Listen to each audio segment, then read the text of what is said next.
ഞാൻ ഒളിച്ചോടി മുങ്ങി എന്നൊക്കെ ചില ടൈറ്റിലുകളും ചില സോഷ്യൽ മീഡിയ പോസ്റ്റുകളിൽ ചില കാർഡുകളൊക്കെ കാണാനിടയായി.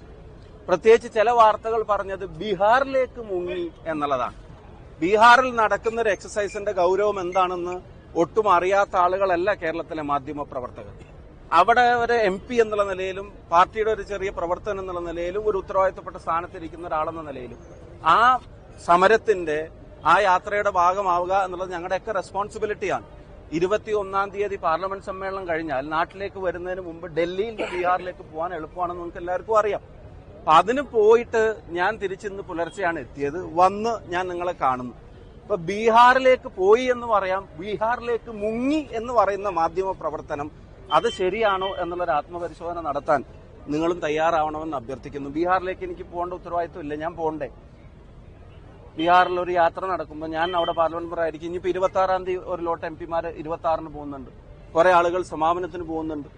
അപ്പൊ എനിക്ക് പോകാൻ കഴിയാവുന്ന ഒരു ദിവസം അതാണ്. എനിക്ക് ഇന്ന് ഇവിടെ പരിപാടിയുണ്ട്, എനിക്ക് നാളെ ഉണ്ട്. 25-ന് NHA ഓഫീസിൽ പോകണം, 26-ന് മിഷന്റെ പരിപാടിയുണ്ട്, 27-ന് KK രമ MLA നടത്തുന്ന പരിപാടിയുണ്ട്, 28-ാം തീയതി ഞാനൊന്ന് വിദേശത്ത് പോകുന്നതിനെ സംബന്ധിച്ചൊരു തീരുമാനമുണ്ട്. അപ്പൊ അതിന്റെ ഇടയിൽ ഈ യാത്ര തീരുന്നിട്ടും എനിക്ക് പോകാൻ ഏറ്റവും കൺവീനിയന്റ് ആയിട്ടുള്ള ഒരു ഡേറ്റിൽ അവിടെ പോകുമ്പോൾ അത് പിന്നെ അന്ന് മാധ്യമങ്ങളെ കാണാതെ പോയി എന്നാണ് അടുത്തൊരു കാര്യം. മാധ്യമങ്ങൾ ഇങ്ങനെ കോൺഗ്രസ് നേതാക്കന്മാർ വരി നിന്ന് കാണണം എന്നുള്ള നിർബന്ധ ബുദ്ധി എവിടെയെങ്കിലും ഉണ്ടോ? KPCC പ്രസിഡന്റ് പ്രതികരിച്ചില്ലേ അന്ന് ആ വിഷയത്തിൽ? എന്റെ പ്രസിഡന്റ്, ഞാൻ വർക്കിംഗ് പ്രസിഡന്റ് ആയിരിക്കുന്ന കമ്മിറ്റിയുടെ പ്രസിഡന്റ് തന്നെ മാധ്യമങ്ങളോട് പ്രതികരിച്ചു, പ്രതിപക്ഷ നേതാവ് പ്രതികരിച്ചു, രാഹുൽ ഉൾപ്പെടെയുള്ള ആൾക്കാർ പത്രക്കാരെ കണ്ടു. എല്ലാ കോൺഗ്രസ് നേതാക്കന്മാരും വരി നിന്ന് പത്രസമ്മേളനം നടത്തുന്ന കാര്യങ്ങൾ പറയുന്ന നിർബന്ധ ബുദ്ധിയോടെ എഴുതി വെച്ചിട്ടുണ്ടോ? ഇനി മാധ്യമങ്ങളോട്, എന്നെ ബന്ധപ്പെട്ട എന്റെ ഓഫീസുമായിട്ട് ബന്ധപ്പെട്ടവരോട് ഞാനിപ്പോ KPCC പ്രസിഡന്റും നേതാക്കന്മാരും മറ്റുള്ളവരുമാണ് ഇന്ന് മാധ്യമങ്ങളെ കാണുന്നത്, ഇന്ന് കാണുന്നില്ല എന്നുള്ള അറിയിപ്പ് എന്റെ ഓഫീസ് അവര് ബന്ധപ്പെട്ടപ്പോൾ അവർ കൊടുത്തിട്ടുണ്ട്. എന്നിട്ടും ഈ മുങ്ങി ഒളിച്ചോടി എന്നൊക്കെ പറഞ്ഞിട്ട് ആരെയാ ഒളിച്ചോടേണ്ടത്? ആരെ പേടിച്ചിട്ടാ ഒളിച്ചോടേണ്ടത്? മാധ്യമങ്ങളെ പേടിച്ചിട്ടോ? അതല്ലെങ്കിൽ ഈ പറയുന്ന ഏതെങ്കിലും പ്രതിഷേധങ്ങളെ പേടിച്ചിട്ടോ? ഇപ്പൊ ഞാൻ അവിടെ ഇരിക്കുമ്പോൾ ഒരു പ്രതിഷേധം വന്നു, ആരും ഒളിക്കുന്നു ഓടുന്നൊന്നും കണ്ടില്ലല്ലോ. അങ്ങനെ പ്രതിഷേധിച്ചിട്ടുമുണ്ട്, പ്രതിഷേധങ്ങളെ കണ്ടിട്ടുമുണ്ട്, മാധ്യമങ്ങളെയും കണ്ടിട്ടുണ്ട്, ചോദ്യങ്ങൾ ഉത്തരം അങ്ങനെ. അപ്പൊ ബീഹാറിൽ ഒരു യാത്രയിൽ പങ്കെടുക്കാൻ പോകുന്നതിന്റെ കാര്യത്തിലൊക്കെ ഒളിച്ചോടി മുങ്ങി എന്നൊക്കെ വാർത്തകൾ കൊടുക്കുന്ന, ടൈറ്റിൽ കൊടുക്കുന്ന മാധ്യമ പ്രവർത്തനം അത് ശരിയാണോ എന്നുള്ളത് മാധ്യമങ്ങൾ തന്നെ വിലയിരുത്തിയാൽ മതി എന്നുള്ളത്. അടുത്തത് രാഹുലുമായിട്ട് ബന്ധപ്പെട്ട വിഷയം. ഞാൻ അതിനകത്ത് പറയാൻ ആഗ്രഹിക്കുന്ന ഒരു പ്രധാനപ്പെട്ട കാര്യം, ഒരു കോടതി വിധിയോ ഒരു FIR-ഓ അതല്ലെങ്കിൽ ഒരു സീരിയസ് ആയിട്ടുള്ള റിട്ടേൺ ആയിട്ടുള്ള ഒരു കംപ്ലൈന്റ് ഏതെങ്കിലും സർക്കാർ സംവിധാനങ്ങളിലോ ഒക്കെ വരുന്നതിന്റെ മുമ്പ് തന്നെ ഇങ്ങനെ ഒരു ആരോപണ പരിസരം ഉയർന്നപ്പോൾ അതിൽ രാജ്യസന്നദ്ധത പാർട്ടി നേതൃത്വത്തെ അറിയിക്കുകയും പാർട്ടി നേതൃത്വമായിട്ട് ആലോചിച്ചിട്ട് തന്റെ രാജിയും അയാൾ പ്രഖ്യാപിച്ചിട്ടുണ്ട്.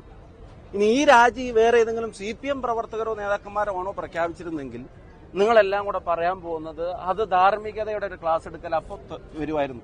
കണ്ടോ FIR ഇല്ലാത്ത രാജി, കണ്ടോ പരാതി ഇല്ലാത്ത രാജി, കണ്ടോ കേസ് എടുക്കാത്ത രാജി, കണ്ടോ കോടതി വിധി ഇല്ലാത്ത രാജി, കണ്ടോ കുറ്റവിധി ശിക്ഷ വിധിക്കും കുറ്റവാളിയാണെന്ന് പ്രഖ്യാപിക്കപ്പെടുന്നതിന് മുമ്പ് രാജി.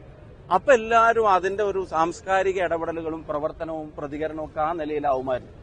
ഒരു യൂത്ത് കോൺഗ്രസ് പ്രസിഡന്റ് ഇങ്ങനൊരു ആരോപണ പരിസരം ഉയർന്നപ്പോ രാജ്യസന്നദ്ധത സ്വമേധയാ പാർട്ടി നേതൃത്വത്തെ അറിയിക്കുകയും പാർട്ടി നേതൃത്വം മറ്റു പാർട്ടികൾ നടത്തുന്ന അതേ ശൈലി എല്ലാ കാര്യത്തിലും തുടരേണ്ട കാര്യമില്ല, ആ തീരുമാനത്തെ ശരിവെക്കുകയും അയാളുടെ ഉത്തരവാദിത്തപ്പെട്ട പദവിയിൽ നിന്ന്, പാർട്ടി ഉത്തരവാദിത്തപ്പെട്ട പദവിയിൽ നിന്ന് ഒഴിയുകയും ചെയ്ത് കഴിഞ്ഞിരിക്കുന്നു.